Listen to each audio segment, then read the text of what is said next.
Hey guys, what's going on? James here, and in this video today, we're going to be previewing the Tampa Bay Buccaneers preseason Week 2 matchup versus the New York Jets. We just got done with preseason week number 1 versus the Pittsburgh Steelers. Now we're on a preseason week number 2 versus the Jets, and this one should be interesting because there's been a lot of storylines and things coming out from these joint practices that the Tampa Bay Buccaneers have had with the Jets. Fights have broken out, emotions have ran high. Trey Palmer has looked really good, which I will say, in the absence of Russell Gage, Trey Palmer is definitely going to be getting a lot of opportunities moving forward and will get those chances to showcase what he can do at the NFL level. So it's good to see him doing good in practices against Sauce Gardner, of all people, who I think a lot of people regard as one of the best cornerbacks in the league, already in year number 2 for the young Jets superstar. So Trey Palmer had some good moments in practice. That's a great thing.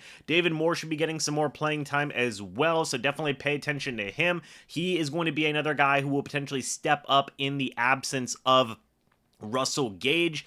Obviously, we've talked about this on the channel already. Russell Gage, he's out for the year. Actually came out that he ruptured his patellar tendon, which sounds extremely, extremely painful, by the way. Oh my gosh, that sounds terrible. I would not want to go through that. I'm sure a lot of you guys agree 100% with me on that. Again, wish nothing but the best in recovery for Russell Gage, but definitely pay attention to Trey Palmer. Pay attention to David Moore. Those are going to be a couple of guys who are going to be looking to step up in the absence of Gage this upcoming season. Pay attention to the offensive line as well. I think a lot of people came away from game number 1 disappointed in Cody Mauch and in Luke Gedeke, and now it's going to be another trial period for these guys, right? How are they going to look? Are they going to show improvement? Are they going to show, another step back, something along those lines? That's going to be worth paying attention to as well, because guess what, folks?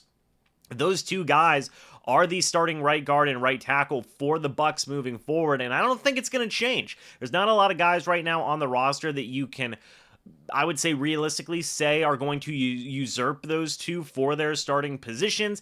Doesn't seem like they're going to be signing a veteran at this point as a plug-and-play type of guy. It seems like they're going to roll with Cody Mauch and with Luke Gedeke as their starting right guard and right tackle. So let's see if they can improve. Let's see if they can show some good, consistent play here against the New York Jets. I believe the Jets will be playing some more of their starting caliber guys, whereas the Pittsburgh Steelers did not. So this will be some good experience for them as well.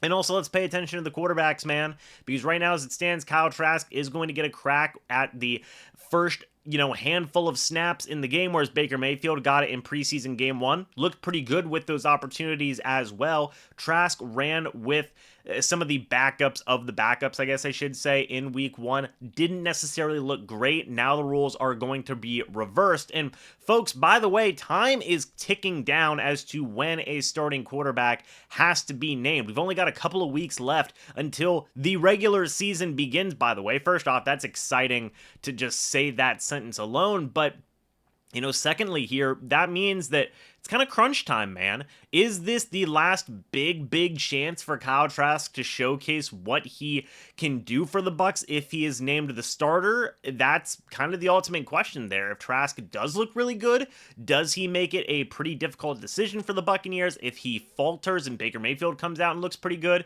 is it pretty much set in stone at that point that Baker will be the team's starter? That's kind of the situation that has been proposed right now. Of course, I always like seeing John Wolford in there at quarterback as well, but he's not necessarily as in depth in that quarterback battle as Baker Mayfield and as Kyle Trask. So that's going to be the biggest thing to pay attention to, I think, on the offensive side of things, right? Is going to see how Kyle Trask does, because man, oh man, this might be his last chance to get a starting opportunity to really showcase what he can do as this team's starting quarterback. On the defensive side of things, look, you've got a lot of things to pay attention to, right? Some young guys are still getting some opportunities. Servassier Dennis had a couple of good moments, but I think also looked a little bit lost in preseason week 1. Comes with being a rookie. It is fair. I want to see him improve in week 2, see him get more comfortable in the role, going out there and playing in an NFL football game. I'm excited to see that. KJ Britt, I think, is an interesting guy as well. I think that a lot of people have been sleeping a little bit on KJ Britt this offseason. Myself personally, I think he's done an excellent job, and I'm excited to see what he can do here in a second preseason game. Seems like he's just really been solidifying himself as just a good backup player to have on a football team, so that's going to be interesting. Will Golston, Bucs brought him back in, and he looked pretty good in preseason week 1. Now he's going to be playing in preseason week 2. Logan Hall, maybe he'll get some opportunities in there as well. Like, there's going to be a lot of interesting things going on in that front 7, right? Guys still battling for some roster spots, guys still battling to be a starter or be a high-level backup. Cam Gill had a good showing last week. Can he keep it up? That's going to be fun and worth paying attention to. In terms of the secondary, that's going to be, really interesting because right now with the cornerback situation, little iffy on the depth, folks. Little bit iffy. Right now you have Christian Izien, who's maybe the front runner for that starting nickel job. We talked about that in a separate video. You've got a lot of other different guys there who have not been necessarily doing great. Deron Lowe got released, but you still have Derek Pitts in there. You still have a couple of other guys, like at safety, you've got Nolan Turner. You've got Kayvon Merriweather. You've got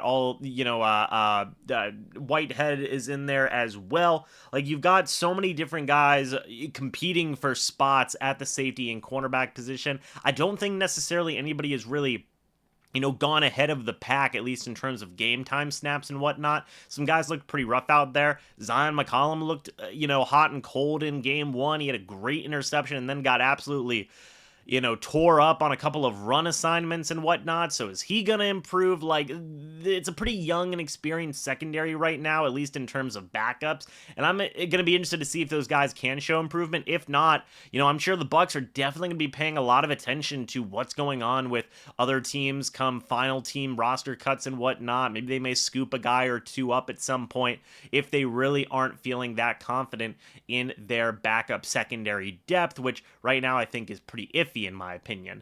Finally, folks, let's kind of pay attention to the kicking battle. You have, you have Chase McLaughlin versus Rodrigo Blankenship. Right now, I don't necessarily think one guy has outperformed the other. They've both been pretty solid so far, so it really just could come down to a coin flip, if anything. Both guys, I think, can be solid kickers. Still, an interesting situation, running the risk of moving on from the solid-legged suck-up. He is still a free agent. I guess they could always bring him back if they absolutely want to, but you still have these two guys competing right now. We will see how they do in their second game. And again, this is kind of the time if one guy can really pull away from the other and really make a name for himself. And it'll be interesting to see, man. This is kind of the last opportunity for a lot of these guys. Well, one of the last opportunities. Preseason cuts and whatnot doesn't happen after the third game, but this is a really big chance for some of these guys to really just get some continuity, really put their mark on some things, and really put their stamp on either trying to make the roster or trying to get a high-level backup job or possibly even a starting job in the case of Kyle Trask. So let's see what happens, man. Should be a lot of fun. Let me know what you guys think about this game down in the comments section below. We'll see if we get a reaction live stream. I'm still trying to figure out some things on my end with recording software and whatnot, so may not have it ready in time. I might have it ready in time. We will just have to wait and see on that, folks. But hey, guys, thanks so much for watching this video. Hope y'all enjoyed. As always, I will see you all in the next video or the next live stream. But until then, and as always, guys, goodbye for now, and go Bucs.